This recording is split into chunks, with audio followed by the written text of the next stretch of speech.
اس وقت کی بڑی خبر، تلنگانہ کے سرکاری اسکولوں کے بچوں کو ناشتہ دینے چیف منسٹر بریک فاسٹ اسکیم کا اعلان۔ تلنگانہ حکومت نے سرکاری اسکولوں کے بچوں کو دوپہر کے کھانے کی اسکیم کی طرح ناشتے کی اسکیم شروع کرنے کا اہم فیصلہ کیا ہے۔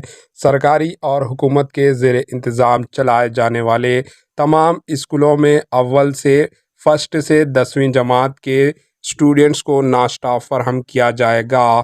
چیف منسٹر بریک فاسٹ اسکیم کے نام سے ناشتہ فراہم کرنے کی یہ اسکیم 24 اکتوبر کو دسہرہ کے موقع پر شروع کی جانے والی ہے۔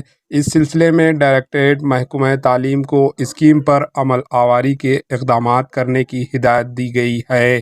Bureau report, AHN news.